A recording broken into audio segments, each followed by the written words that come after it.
Okay, I think we're all here. So good evening and welcome to History Happy Hour, Racing for Equality. My name is Callie McCune, and I am the Manager of Engagement at the Indiana Historical Society. It is so great to have so many of you here tonight. I'm gonna go over for a few logistics before I pass the mic over to our speaker. This program is presented by the Indianapolis Motor Speedway. We're so honored and happy to work with the Motor Speedway to bring this great conversation to you and to keep sharing Indianapolis and Indiana's racing history for the month of May and beyond. At the Indiana Historical Society, we are Indiana Storyteller, connecting people to the past. We do that by collecting paper-based items like books and paintings, letters, photographs, diaries, maps. I could go on. But all of these pieces tell Indiana's unique stories. We then find ways to share them through publications, exhibitions, or events like this. Through these documents, we tell the diverse stories of Indiana and inspire a future grounded in our state's uniting principles and values. Tonight, on the precipice of May, Indiana's favorite month to race, we're going to look at how the sport is changing and what things you might see coming in the future. But before I hand it over to our moderator, Kathy, I have a few pieces of logistics so we're all on the same page. For tonight's event, Kathy and Beth will talk for about 35 minutes, and then we'll open it up to your questions. If you have a question as we go along, please drop it in the Q&A section of your Zoom screen. You'll see that at the bottom of your screen. We'll keep an eye on those and then be able to add them in the second half of our program. If you would like to add anything, please feel free to do that in the chat box, also located at the bottom of your screen. Just make sure that you don't forget to change your response to all panelists and attendees so that everyone can see your thoughts. If you put your questions there, I'll also be able to get those to Kathy to ask to Beth at the end of our program, and we will put some links and URLs throughout the conversation. Don't worry if you miss one, they'll all be delivered to your inbox tomorrow morning in a follow-up email. And just so we're all on the same page, this program is being recorded. You'll be able to catch the replay on our website, indianahistory.org, in the upcoming weeks. If you enjoy this program, we hope you'll consider coming back for more. Our History Happy Hours will continue next week on May 6th when we look at the Works Progress Administration in Indiana with Glory June Grief. And then stay tuned for more conversations coming up in May and June on the Indy 500 Princess Program, Juneteenth, and more. You can find out about all of those and sign up at indianahistory.org. Without further ado, I'm going to pass this over to Kathy Clark, our Director of Stewardship and Donor Engagement, to get us started. Thanks, Kathy. You're welcome. Thank you, Callie. It is my great pleasure and honor to introduce our guest panelist tonight. This is Beth Paretta. She is the owner of Paretta Autosport, which is the first women-led, women-driven, women-forward racing team in IndyCar history. We are thrilled to have her here tonight, and I'm so looking forward to chatting with her and picking her brain a little bit about racing. So Beth, it's History Happy Hour. We always like to start off with, what are you drinking? Oh, okay. I am drinking a horse soldier bourbon on the rocks. There you go. We have a connection with horse soldier for our bourbon event every March. We didn't get to have it this past year. Do you really? Yeah, we do. Yeah. Excellent. Hopefully by next March, we'll be able to have our big bourbon event as well. Excellent. So is that the drink that represents your career in racing? I mean, it's funny. So this is my first time drinking horse soldier bourbon, but I guess it does represent my career in racing because I met the people that own the company on Saturday night when I was at St. Pete for the IndyCar race. Sure. And, you know, my life is a series of, I'm kind of like Forrest Gump. I'm always like, I'm at places when history happens or things through no fault of my own, let's be clear. But, you know, met these fine people, lovely people. And interestingly, a group of friends who started Horse Soldier, they have an interesting backstory. But I met Elizabeth Pritchard Coco, who is the distiller. She's the owner of the company, co-owner of the company. So how cool. And we bonded over women in business doing sort of Sure. non-traditional things, and hit it off. And I walked away with a bottle of Horse Soldier bourbon because admittedly I had never tried, this is my first glass ever. So It's it is excellent. emblematic. It is excellent. It is very Wonderful. good.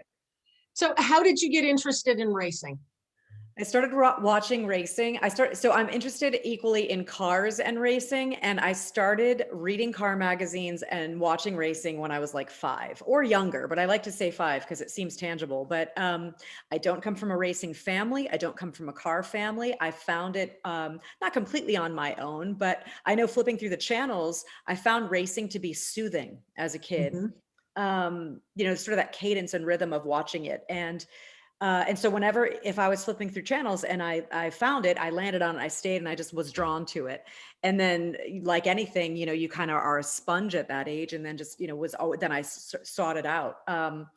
And didn't necessarily expect that would be my path. I mean, I'm from New England, I'm from Connecticut. It wasn't like a family business. So none of this seemed like an obvious path. However, anyone, family and friends that's known me forever, it seems very obvious because I had the posters on my wall of, cars and Was it just open wheel racing, or was it any kind of racing? all of the racing.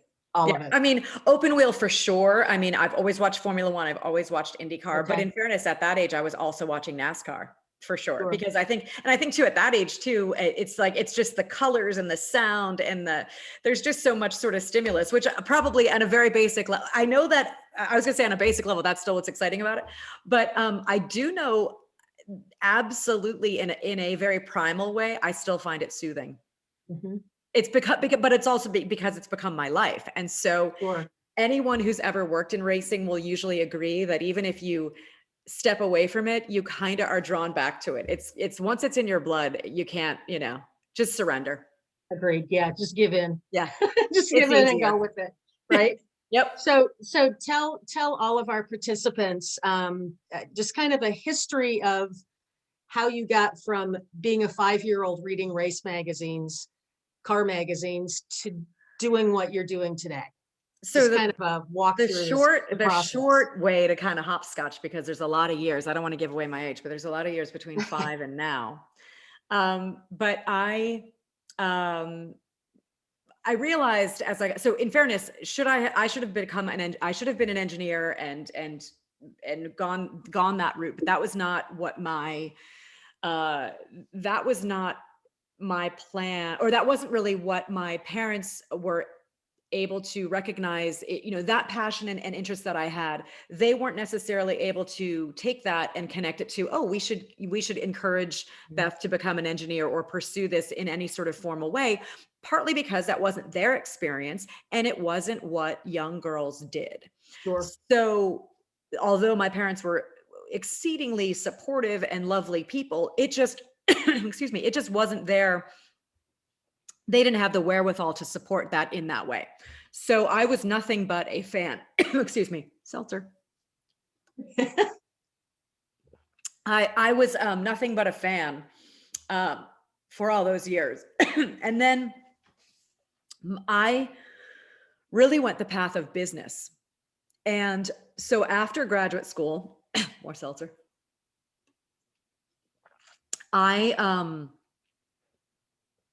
through undergrad, and I actually worked in the alpine skiing business.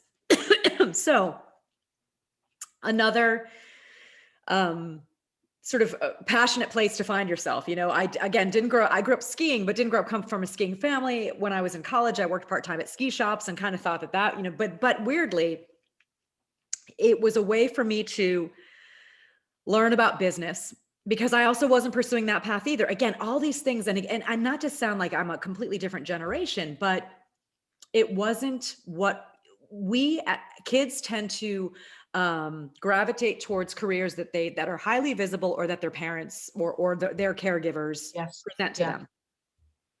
Which is why every 5-year-old wants to be either a princess or a fireman, because it's what you see. And that's what, and then as no 6-year-old is like, I want to be an actuary, unless, their mom is an actuary. So And those things just sort of happen subtly. The only reason I say that now is because this is actually stuff that I've taken the time over the past 6-7 years as I've been building this program to really kind of look at the psychology of it and what are all those ingredients and what decisions or influences, even subconsciously, do we kind of bump along, and then how does that inform our lives and our decisions?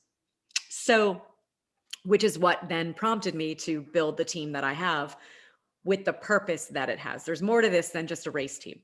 So with that said, I found myself enjoying and loving business and being a bit of a business junkie on the ski side. And then ultimately after graduate school deciding, all right, I'm not going to stay in the ski business because it's weather dependent. So I thought, let me find a place where I can fit within the automotive side, because I've always been this car geek, let's be honest. So I took a job selling cars. So I have a graduate degree. I take a job selling cars to learn it from the ground up because I didn't know it and it wasn't my experience. So I did that for a couple of years at a dealership, and then eventually went to Volkswagen Group. I got a job with Volkswagen in finance, did that for a couple of years, was there. I was basically recruited every step of the way. From there, I get recruited to work for Aston Martin. And so at Aston Martin, I ran the eastern half of North America operations. Because it was a small company, it was actually a very smart move. If I look back, all the moves that I made were obviously I wouldn't be here without all of those moves, but I certainly wasn't the person that plotted out my next 5 years and was very strategic about it. I think I've been successful because I've been open to opportunity, and part of the being open to that when those opportunities present themselves. And it's not that I said yes to every opportunity that necessarily was put on my desk, but it was that idea of being prepared for when those opportunities did appear. Right. And part of that is also being well-read, being able to look beyond your remit. So even though I was working for Volkswagen, I could sit across from a dealer and also talk to him or her about their Ford business and their Mercedes business and this and that. And that was just by having a broader focus about things and reading the Wall Street Journal and all those things. So everyone tells you, and everybody that's successful will usually cite the fact that they're an avid reader. And I cannot stress that enough. I mean, know your industry, know ancillary industries. That way you can speak intelligently, and all that does is it invites you to that seat at the table, that you can, that you have something more to offer than just your, sort of myopic, remit or whatever that is. And there's no doubt that I owe my accelerated career advancement to just being curious and interested and intellectual curiosity. Yep. Yeah, that doesn't stop. I mean, I'm still always reading books about, whatever. I tend to be the nonfiction, museum goer. So fast forward to, I'm working for Aston Martin. And then from that, I got recruited to work for Fiat Chrysler. And so then that's kind of where the pivot happens, because at Fiat Chrysler, what was great about going from Volkswagen to Aston, in fairness, is Aston is a much smaller company. So with that, I wore a lot of hats. And my career accelerated because I could have stayed at Volkswagen and potentially gotten to that level, but it would have taken a longer time, just a longer runway. So I go to Aston Martin, small company. There was like 17 employees in North America. I was, number 2 in the food chain. So I touched a lot of parts of the business. And so it was almost like postgraduate work. Learned a lot. Did that for a few years. And then from there, I was recruited to go to Fiat Chrysler. And so why I say that changes is then my responsibility and my visibility changed. And I then, meaning how visible I was in the role, I was hired to run the marketing and operations of their performance division and motorsports. So now all of a sudden I find myself crossover, racing programs. Now, interestingly, why would I be able to do that having not run racing programs before? Because I've been watching racing and been involved with like a lot of amateur teams by that point. And when I got the nod or the tap on the shoulder, I was versed enough to be able to speak about it. And so that's why I say it's always about being prepared, right? It's not really luck. What is it? It's like when opportunity and preparedness meet. So you create your own luck. So that was when I began the professional racing responsibility. And with that job was overseeing the NASCAR program, building the factory Viper program from the ground up, because this is as the Gen 5 Viper was launching. So I'm launching that vehicle, but also launching a race program. which was in the IMSA series, or at the time, American Le Mans series, in the GT Pro category, GT Le Mans category, eventually going to Le Mans and building a team from the ground up. And the NASCAR program I was the representative of Dodge, because within the Fiat Chrysler portfolio of all those brands, our team was Team Penske. So there I am working with Roger Penske in that relationship, but that's not how I met him. I initially met him because he was one of my Aston Martin dealers. So my initial interaction with him was in a different, in that other side of his business. And to this day, we still sit and talk about the automotive business, and he will tell the story, which it's always funnier when he tells it. But my first interaction with Roger Penske was on a conference call, and we yelled at each other.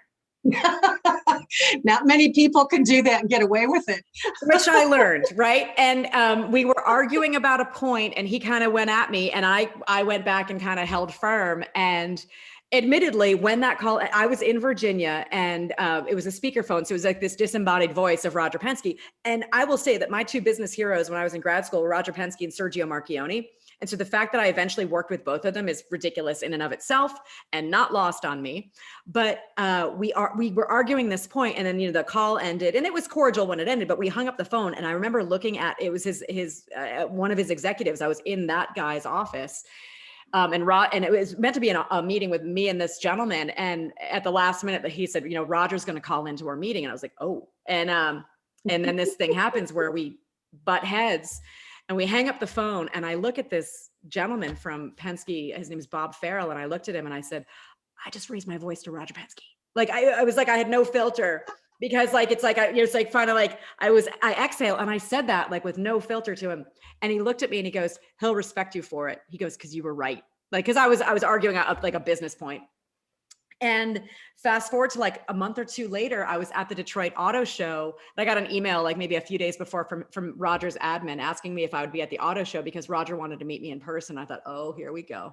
And because this could go one of two ways. And so sure enough, he came to the auto show. It was like on press day, and I was there. And so he came to the Aston Martin display and came up to the gate. And I went over, and he goes like, are you Beth? I said, he goes, I just want to shake your hand. And then we walked the show together, and we've been fabulous, been dear friends, and he's been a mentor ever since. Well, and that leads me to another question, because I know this whole opportunity of the Paretta Autosport and competing with the 500, it's made possible by IMS's Race for Equality and Change. So talk a little bit about that initiative, and then tell us how the technical alliance, and I think I know this answer already, but the technical alliance with your team and Team Penske came about. So I had this, so when I was at FCA, I had this idea to leave because here's motorsport, and I'm working in it. And my conclusion was, this is a treasure trove of excitement and information, and a way to, my conclusion was, this is great, but you got to do more with it. What can you do with this amazing asset, or this amazing activity of motorsport? And I knew that the car companies, using them as an example, were desperate for hiring more talent and kind of, getting more people into that funnel to then be in all of these sort of technical roles. But regardless of gender, just needing to get more people to kind of see this as maybe something to spark an idea or spark that interest for a kid. So that was sort of the impetus behind my first go at this, which was a team called Grace Autosport in 2000. And so I left Chrysler. I decided to announce in 15 that I'm going to run in 16, and Roger and I were going to work together on it. And very long story short, because of logistics, at the end of 15, he's like, I'm only going to run 4 cars in 16, but I'll help you in other ways. Great. Because of course we'd had this rapport. I should mention that in the NASCAR program, in that relationship with Roger, we won the NASCAR championship in 2012. Little known, or people might not remember it, that was Penske's first cup win in NASCAR. I mean, for all of his Indy car wins and Indy 500 wins, they'd never won the NASCAR championship until 2012. And there were some things that I had done in my role that really supported that, and it's kind of led to helping that happen. it was also Dodge's first win since 1975. So it was kind of a big deal at the time. And so fast forward to me having this idea, or I'm going to leave and I'm going to do this. Roger's like, how can I help? Because, you know, he saw the value of it. And then it literally winds up being logistics. We're not going to run together. Boom. So I make this run at it in 16. And then I was going to work with a different team. And then that kind of got squirrely. So ultimately at the 11th hour, and it's funny because it was literally, the Saturday. So like today's the Thursday, like it was literally 2 days from now, 5 years ago, when I pulled the plug 5 years ago in 2016, Right. like of how far out from the race it was. Right. I just was thinking about that today because I was talking to somebody about That was with Catherine Legg. It was with Catherine Legg. Catherine? And the problem that year was there was actually a shortage of cars. There was a shortage. And if you look back, only 33 cars qualified. Right. And there were other people caught out by that musical chairs. So Yeah. it was like this weird perfect storm. You had Ganassi that would normally run an extra car. You had Andretti and Herta merged. So there was this sort of like attrition that was happening within the paddock. And it was like musical chairs, and all of a sudden people just start taking the chairs away. So it was just getting worse and worse. So a few of us were caught out, and I was one of them. So I took about a year off. I was tending to my father. I was actually a primary caregiver for my father, who was ill, and then he passed away. So I took about a year and a half away from everything, just sort of regroup, and said, okay, let me put together the education side of this and the community side of this, because that was really the impetus behind why I wanted to put this race team together. Is let's attract more young women, girls and young women, to pursue STEM education that can lead to a career path. Not necessarily that they're going to grow up and be a race engineer, but that they can see it. Because realistically, I used to say you could work on a race team and be an aerodynamicist and then like go work for Boeing. Like these are transferable skills. This is the only sport. There's two really cool things about racing. It's the only, well, three actually. It's the only sport where you can actually be co-ed right now today. We don't need our own league. We can be co-ed right now on the same team. It's also the only sport where these skills are transferable to careers. Mm-hmm. It's like somebody's not going to be the center fielder for the Detroit Tigers and then go be the center fielder for KPMG. Like they're not hiring center fielders, but you can be a dynamics engineer, a chassis engineer, an aerodynamicist, a mechanical engineer, an electrical engineer, and those are transferable skills. And the last thing that's really cool about racing is it is a meritocracy once you're in it, right? So we can't be a folly. We can't be a stunt. The clock is going to tell you whether or not we qualify for the race. We don't automatically qualify. We have to do a good job in order to qualify. And there's a chance that we don't. And we know that, and we're signing up for that. So I think that there's something sort of lovely and poetic about that, because we can try all we want, but ultimately you still have to earn your place on the grid. And for that reason, women who are in racing, and there are women in racing, and IndyCar does have women in the paddock, they're respected in those roles because they've proven that they deserve to be there. So whether it's even, Kara Adams, who's at Firestone, Bridgestone, who's the lead engineer for the tire engineer for the IndyCar program, she's there because she's results driven, results oriented, and she's doing a great job. Nobody stays in these jobs because they're filling a box. They have to really deliver, because it's highly competitive. There's a lot of money at stake. There's a lot of eyes on you. And that's kind of cool, is that you're either able to do the job or you're not. This isn't an everybody gets a ribbon. Yes, definitely. Yeah. Everyone doesn't get a trophy. No. As I say too, and I used to say this even when I was at FCA, because somebody said to me like, okay, so if we were going to pivot away from the Penske team and we're going to like sign another team, somebody asked me, an executive said, well, Penske's a championship team. And so if we move to another team and if they're not winning races, like, is it worth the investment? I said, hang on a second. You need to understand the business of racing, especially look at like a NASCAR grid, or you could look at an IndyCar grid. Like at the Indy 500, there's 33 cars. On race day, there are 30, I mean, it's awful to say, there are 32 losers. Right. A NASCAR race is 43 cars. Any given Sunday, it's 43 cars. There are 42 losers on that day. And I say that respectfully, meaning you have to get more out of your program than just winning the race. The business model is much broader, much deeper. And so you have to deliver to your partners before the green flag drops. That doesn't mean that we're not always aiming and always striving to win. Of course we are. but there has to be more to your program than winning, because you can have bad luck, but it doesn't mean that you didn't work hard to get there. Right, right. So how do we go about growing the younger talent and pulling them in, especially women? That's a great question. I mean, what I'm gambling on, so we'll see it across the next 10 years, is because my spidey senses have been that not every young girl at home or in the stands necessarily wants to be a racing driver.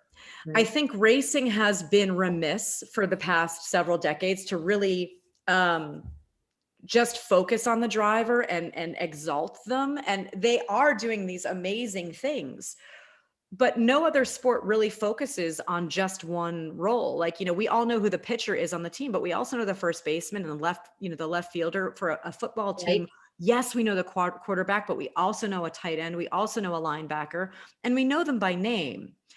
In racing, we tend to really just focus on a driver, and that's not the team. Right. And if we don't show you all the other roles, if you sitting at home don't really fancy yourself to be a racing driver, then you might just check out and be like, that's not for me. But maybe one of those other roles really resonates with you.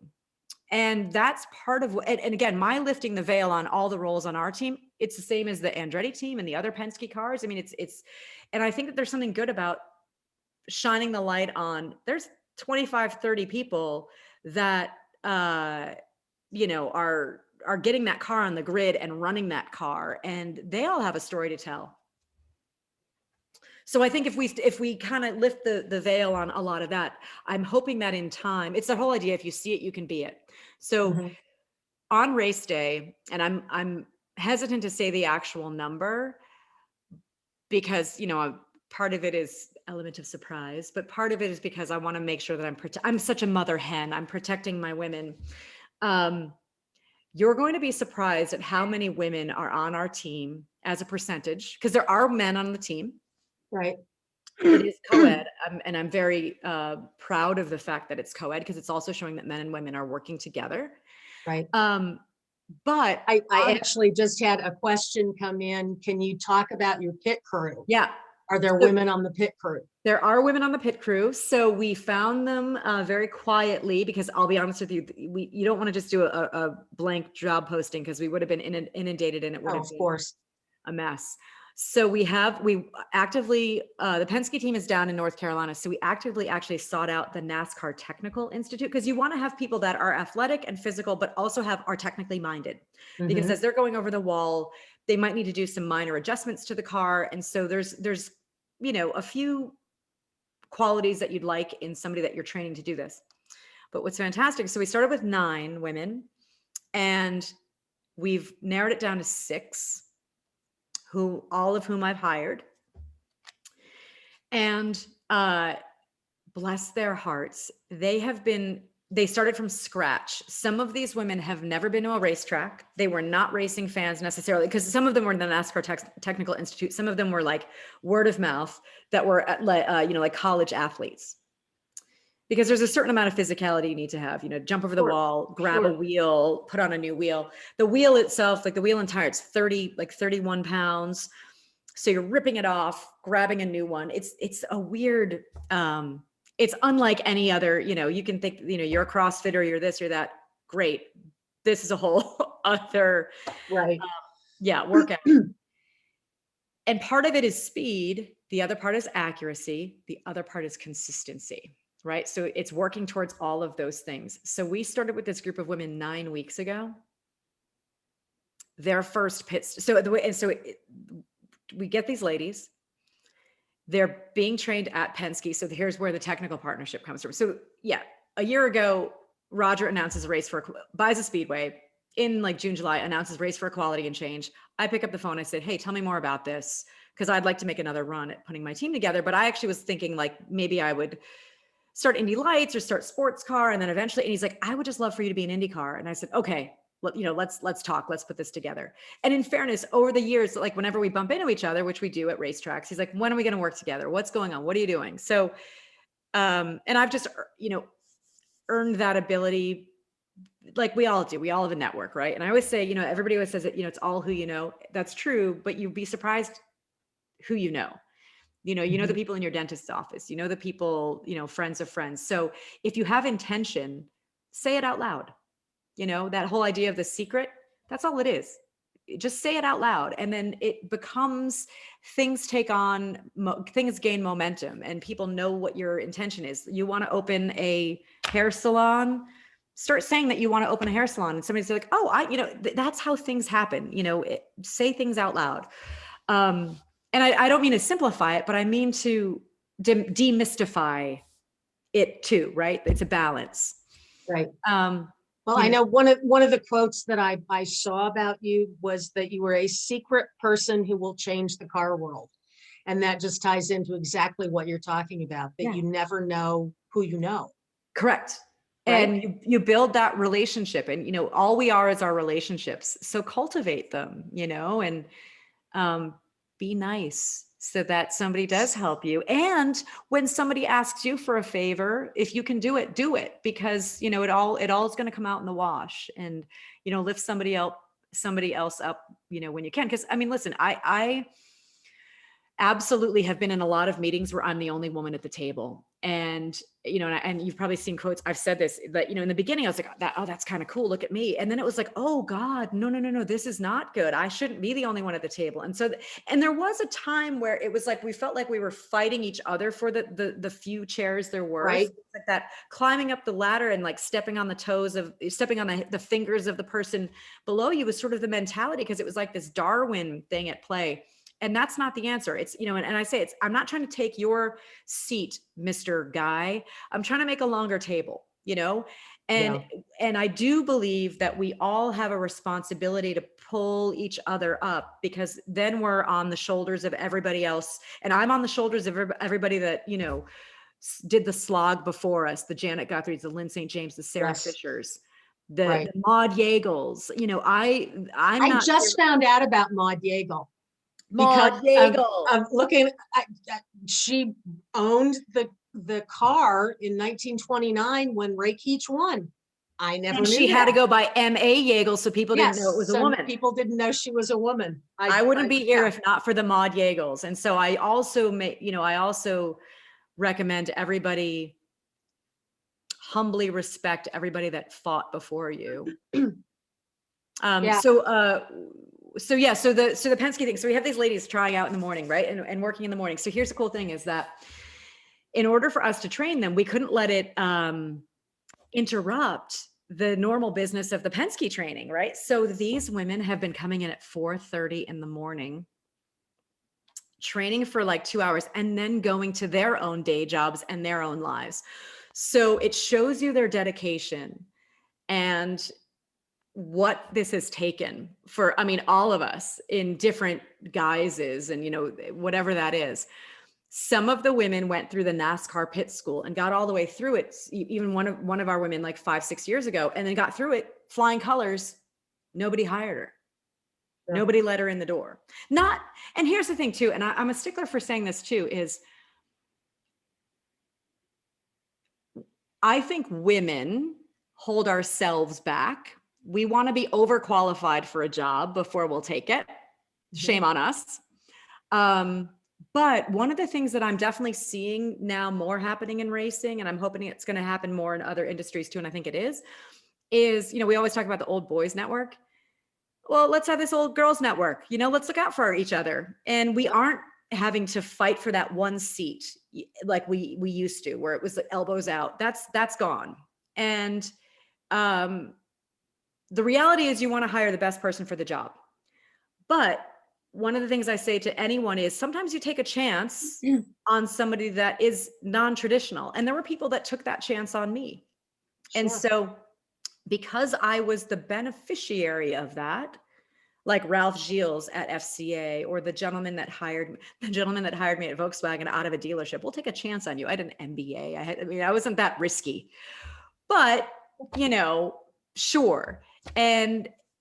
But now when you're ever in that position to hire somebody, maybe you take a chance on somebody that's non-traditional. Right. Because I do get men ask me like, well, what can we do? Or women ask, what can we do? Well, interview somebody. Or, because here's the thing, ultimately, if you have the right attitude, if you have the aptitude to learn, the right attitude, positive attitude, and interest, I can teach you the skills, the skill set. You know, Right. the stuff can be taught. We can teach you how to change a tire. We can teach you how to change a gearbox. Everybody was a rookie once. So it's not as magical. It's are you committed to it? Do you want to be there? And are you willing to put in the hard work? Because the thing about racing, for sure, it's grueling. It is long For hours. everybody. It's It's not just the weekends. drivers that have to be in excellent shape, It right? is, you know, I mean, just even St. Pete this weekend, it's 3 days on your feet in the sun, It was hot, hot, hot, miserable, stay hydrated. It's weekends, you're not at the family cookout. right? It's Memorial Day weekend, you're at the Speedway. You're missing birthdays, you're missing, you know, so you have to have that level of commitment to it. But those of us that are in it would tell you that it's worth it. Sure. Okay, I have one more question for you before we get into some of the questions from our participants. As historians, I always think we stand on the shoulders of those who came before us. Right. Who's influenced you? You mentioned Roger. Roger. But what women have paved the way? Have there It's been funny, women I don't involved in this journey? I don't necessarily see a specific woman, honestly. And I know that's a terrible thing to say. Like, I don't, especially this path that I've taken, right? As a team owner. I mean, yes, Sarah Fisher was a team owner, but I didn't really, I've only met Sarah a handful of times and she's so lovely. But we didn't like really interact much. You know, I will say the only time I've been fortunate enough to meet a lot of people, and I mean, everyone in racing, right? And other celebrity, whatever, and celebrities lost on me. I don't get it. I don't Right. subscribe to it. But the one time I kind of fangirled, there were 2 times I fangirled. Sabina Schmitz, who just passed away, may she rest in peace, who's like queen of the Nürburgring. I met her at a video shoot at the Nürburgring. And Michelle Mouton. Michelle Mouton, rally driver in the 80s, launched the Audi Quattro, had a poster of her on my wall. I was at an FIA conference in Mexico City in 2015, and I knew she'd be there. And I was in this reception, and it was a museum. It was at that, like I go to like introduce me to her, and I was literally like, I couldn't say anything. And it was so funny. Starstruck. Oh my God. And like, I'm not that person at all. I'm like literally the opposite of that person. But like, I was just like, because I had a poster of her on my wall, right? Sure. And we actually, we're endorsed by the FIA Women in Motorsport Commission, which is like, you know, kind of cool. But I remember like right after that, I actually like my cousin, who's like a brother to me, happened to text me like minutes later about something unrelated. He didn't know I was in Mexico City, whatever. And he texted me about something unrelated. And I literally texted him, I go, dude, I just met Michelle Mouton. And he texted me back instantly, fastest girl in the world. I'm like, yes, the fact that you know that is because we're related. I love that. Yeah. That's but wonderful. No, I mean, it's the tip. Oh, Beth, you just muted yourself. You just accidentally muted yourself. I did. I don't even know how. There you go. But no, I don't actually see like if I actually think more broadly, like the Ruth Bader Ginsburgs, or the people that like try to take on something larger. Right. Even automotive executives, like there weren't any. I didn't realize until I was in my role at SRT, somebody pointed out that there'd never been a woman who ran a performance brand in automotive. And because the women, other than being a driver, and I don't say this to take anything away from any female driver, but other than a driver, like you don't get a job because you're a woman or because you're marketable. You get a job despite the fact that you're a woman. So usually we're so busy working, we kind of forget if we're the first at something until somebody else says it. Right. Yeah. Right. You know, I still remember Tom Carnegie made a coffee table book about his history with the 500. Yeah. And one of my favorite pictures in there was Janet Guthrie going to qualify, perfectly manicured nails. And I just thought, she's amazing. You go, girl. Yes. You go, girl. She's amazing. Yeah, Janet Guthrie is the real deal. Yeah, Yeah, I want to learn more about Maud Yeagle. I do too. After I found that little tidbit about her, I was like, I never knew that. Yes. And I thought I had a pretty vast knowledge of 500 history, Right. trivia and stuff. And like, And of course, well, because it's always listed as M.A. Yeagle, right, you don't know. Yeah. Right, right. So, Yeah. well, we do have one question from Right. one of our participants. Are there more women drivers coming up through the system Yeah. than So there have been in the past? yeah, not yes and no. Not necessarily in the US path, but you have things like the W series. So I have my eye on a few of those. As you can imagine, this used to happen when I was at FCA too. A lot of drivers reach out to me. And there's some talent out there for sure. But yeah, what would be really awesome, and I know that the W series has looked at this. The W series so the W series is a woman's only open wheel series that is running this year is going to have 8 or 10 weekends where there's support races for Formula One. Okay. One of the women on our team, who's one of our 2 spotters, is a woman by the name of Isla Agrin. And she otherwise in the road to Indy had ascended to USF 2000 and then ran out of funding, not ran out of talent, ran out of funding. And she was regularly beating some guys that have ascended to IndyCar, like Oliver Askew, et cetera. Right. But she now has been selected for the W series. The W series didn't run last year, but it is running this year.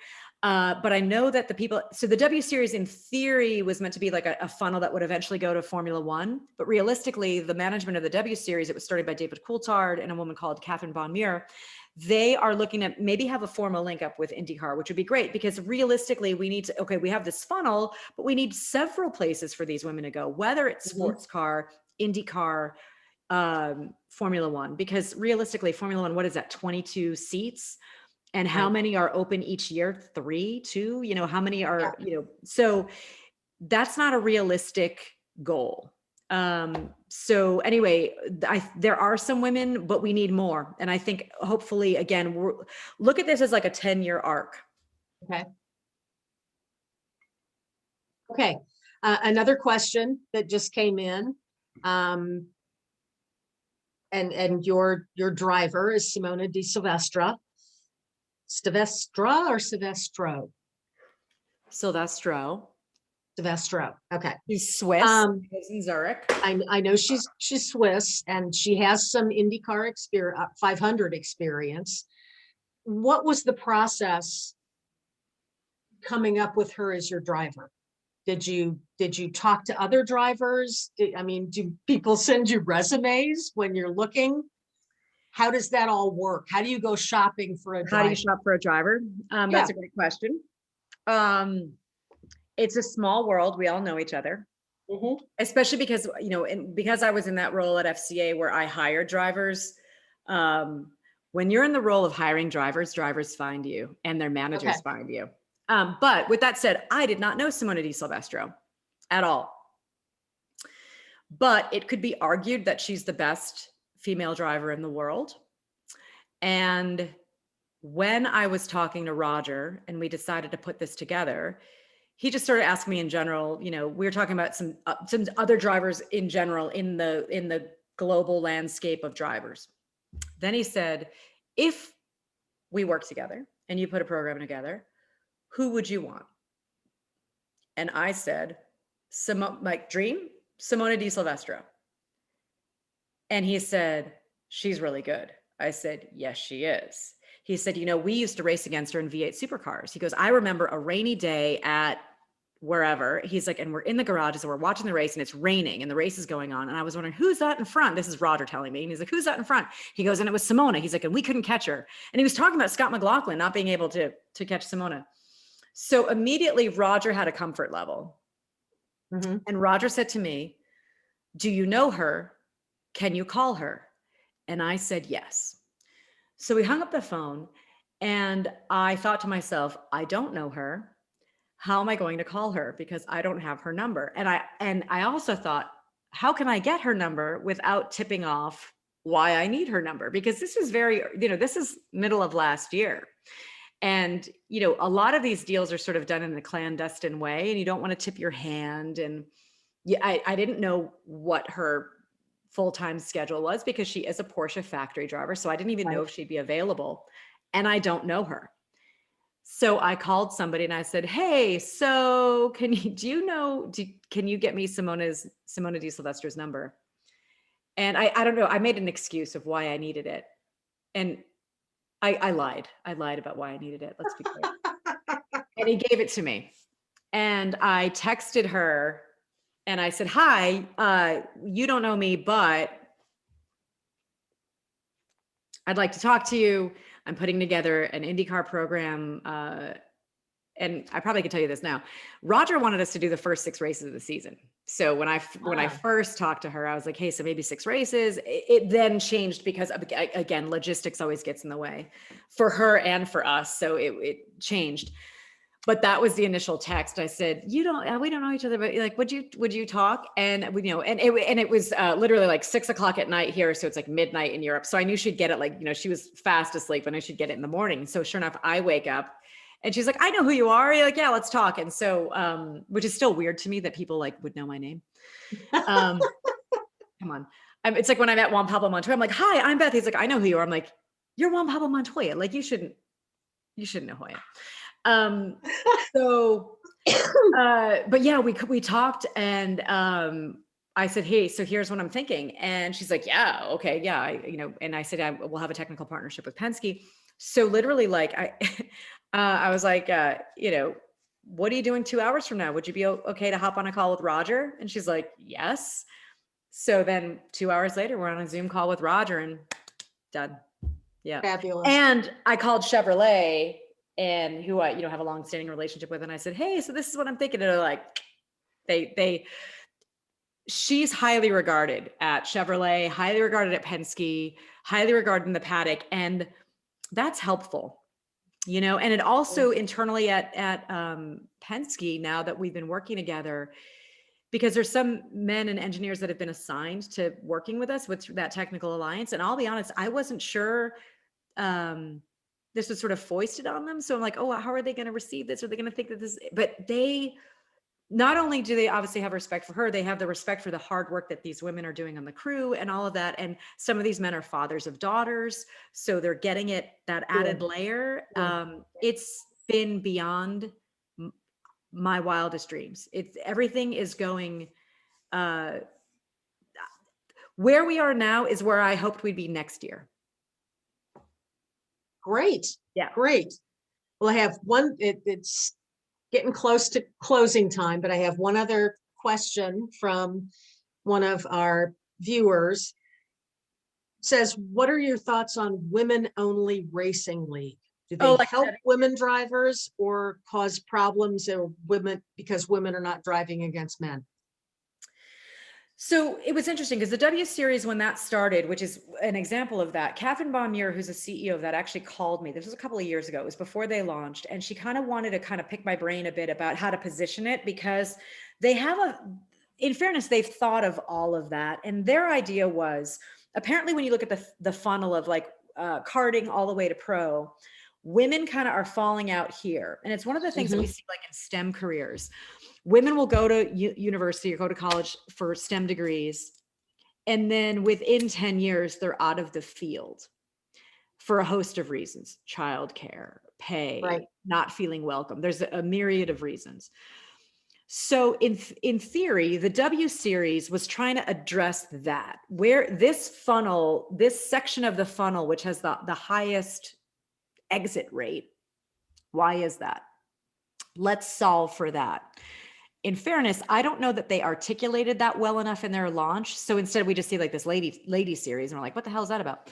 But there was a bit of method to the madness. But same thing with these efforts for like STEM education. The reality is we should figure out, well, why are they leaving they're getting their degree at 22, but by 32, they're out of that STEM field. What's happening? And how do we retain them? Because this is all this wonderful institutional knowledge or, genius that's walking out the door. And shame on us because, as a society, that's all, lost opportunity. So what the W Series strives to do is eliminate the distraction of gender bias. Okay. I don't know. I just think the idea, and it's just subscribing to a different school of thought.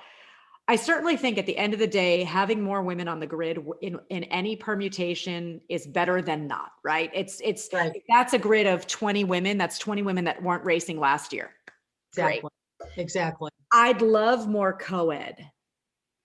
So that's the tack I've taken. But the difference of what I'm trying to do, and I've said from the beginning back in 2015 when I left FCA to kind of hatch this, was it's not about the driver. I want the team to be women. So I hear, there's people that are like, oh, this is the first all women's team in IMSA. It's 3 drivers. That's not an all women's team. That's a women's driver lineup. That's not to say that that's not a thing. That's a thing, but call it what it is. Don't say it's an all women's team. Like I said earlier, the idea of let's just get more women integrated. And eventually, I mean, how great would it be if it could be co-ed up and down the paddock? Sure. And have a few women on Andretti, a few women on this Penske car, a few women on that Dale Coyne car, a few women on that, Vassar Sullivan car. Great. Then we win. Win for everybody. Yeah. And what does that do? It gets more people to watch at home, because ultimately we want more fans, because if we have more people watching, more sponsors, ultimately all I want is to create more race fans. Because if we have more race fans, we get to do this for a living. Right. That's it. And if you get more race fans, the odds are that there are more little girls watching going, this is really cool. And right? It's for all of us. And that's why even the first go and now the people who really get what I'm doing appreciate it, because this success, like if I told you, so we did the press conference January 19th. In the first 2 weeks, we had 650 million media impressions. Yeah. The announcement was the second highest traffic day to IndyCar.com after the announcement of Roger buying the Speedway. All of that media attention. I'm doing just this week, I'm interviews with People Magazine, Wall Street Journal, New York Times. I've got a documentary series that's going to be done by a major company that you've all heard of, major person that owns this production company that you've all heard of. That helps the whole paddock. Exactly. That helps Andretti renew their contract with DHL. Yeah. It's all good. Yeah. It's fabulous. Fabulous. And in fairness, the good owner operators know that. Yeah. Yeah. Oh, we are about out of time. Oh, makes me sad. This has been lovely, Beth. I so appreciate you giving your time to us to talk about this. Thank you all. I appreciate it. It's been fabulous. Fabulous. So I'll turn it back to Callie to wind things down, and lovely. Well, I wanted to thank you, Kathy, so much for moderating, and Beth for joining us for a great conversation. As a Hoosier transplant, I am now like amped up to become a race fan, which I don't think I've said in like the 6 years I've lived here. So you can't undo it. Once you start, you can't stop. I'll tutor you. I'll show you Tom Carnegie's book. I'll give you all the trivia of the track. And thank you everyone for joining us tonight. I hope you're as amped up as I am. If you enjoyed this program, we hope you'll come back for more. As I mentioned at the top of the program, we have more History Happy Hours coming soon. Join us next week to learn about the Works Progress Administration in Indiana, and then stay tuned for upcoming conversations on the Indy 500 Princess Program, Juneteenth, and more. You can find out about all of that at indianahistory.org, and that'll be dropped in the link will be dropped in the chat in just a moment. Also, if you're looking for more things to do on Sunday, our friends at Storytelling Arts of Indiana are partnering with us to tell the story behind Chuck Taylor and Converse shoes and why those shoes you're wearing are called Chucks. You can join us in person or online. Again, visit indianahistory.org to find out how you can get your tickets. We'll post this conversation to IHS's YouTube and website in the upcoming weeks. In the meantime, if you'd like to review any of our previous programs, you can check out the History Happy Hour playlist on YouTube at the link that's coming soon. Thanks, Beth. Or you can see that on our YouTube channel. If you missed a chance to donate and would like to make a further gift to support the Indiana Historical Society, you can do that at indianahistory.org/contribute/donate. Those gifts allow us to continue to share Hoosier stories and do programming like this. And last but not least, you'll get an email from us tomorrow morning with all the links we shared tonight. I'll give you a little bit more information about MOD in that too, and a survey. It'll take you 1 minute. We'd love to know what you thought and how we can continue to make programs like this better in the future. Thank you so much for coming tonight. Stay safe and stay healthy, and we can't wait to see you in the future. Bye, everybody. Awesome.